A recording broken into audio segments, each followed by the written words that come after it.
Pak Ginanjar, terima kasih sudah bergabung bersama kami. Terima kasih. Dan kita ingin menanyakan Bapak beberapa hari yang lalu menyatakan dukungan kepada Bapak Joko Widodo. Betul. Alasannya apa, Pak?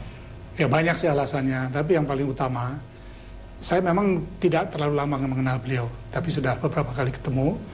Dan dari setiap ketemu itu saya mendapat kesan, beliau itu orang yang tulus, jujur, ya, santun, bersahaja, nah, kena dipercaya gitu. Nah, itu ciri-ciri kepemimpinan yang sekarang ini diperlukan oleh bangsa kita.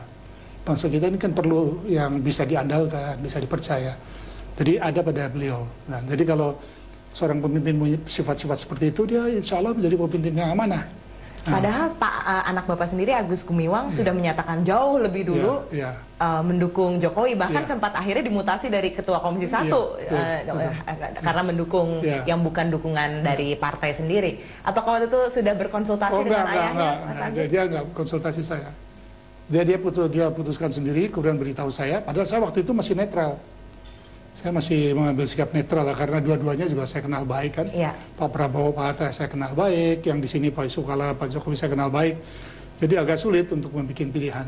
Dan tokoh senior Golkar juga terpercaya Pak, karena Pak Suhardiman, Soksi ada di Jokowi, kemudian Pak Ginanjar, Pak Luhut, Panjaitan juga.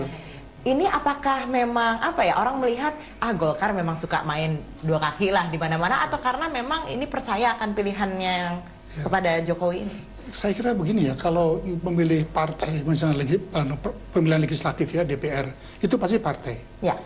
Tapi kalau sudah memilih presiden, itu sudah kalau calon dari partai itu cocok dengan kita ya, hati nurani kita pasti dengan tenang didukung. Tapi kalau sudah jadi presiden itu kan sudah masalah lebih daripada kepentingan partai. Jadi begitu ada kepentingan nasional dimulai, kepentingan partai harus selesai. Dan memilih presiden itu ada kepentingan nasional. Jadi kita memilih presiden yang karakternya bisa kita percaya memimpin bangsa ini. Jadi setiap orang kan berbeda persepsinya mengenai tokoh mana yang cocok buat jadi presiden. Jadi teman-teman yang tadi Andi sebutkan itu, yang terus ke Pak Jokowi dari Golkar, ya melihat bahwa Pak Jokowi itu lebih tepat untuk menjadi presiden pada saat ini. Dilihat dari hati nuraninya, kata hatinya, pikiran logisnya gitu ya. Jadi kan saya katakan tadi, manakala jadi ada giam umum lah. Manakala kepentingan nasional dimulai, kepentingan partai sudah harus selesai. Plus ada Pak Yusuf Kala juga. Ada Pak, itu masalah kedua. Jadi pertimbangan kedua, Pak Yusuf Kala kan tokoh Golkar. Bukan hanya tokoh Golkar, mantan ketua umum Golkar.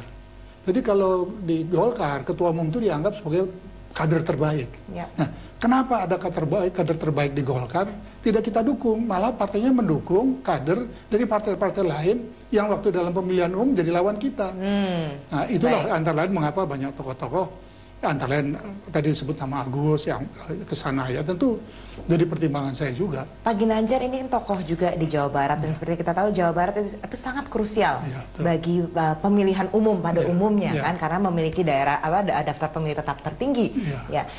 Kira-kira apa yang dibutuhkan seorang nantinya capres itu untuk bisa memenangkan provinsi yang begitu dinamis, swing votersnya juga banyak rational votersnya juga. Apa kira-kira Pak yang bisa dibutuhkan oleh Jadi Jokowi? Betul ya, Jawa Barat itu provinsi terbesar, pemilihan terbesar. Di dalam sejarah Indonesia, secara politik kita, siapa partai yang menang di Jawa Barat pasti menang di DPR. Presiden yang menang di Jawa Barat pasti menang di DPR. Dia masih menang di pusat. Jadi tidak ada partai yang kalah di Jawa Barat menang di pusat. Karena itu sangat krusial tadi yang dikatakan itu.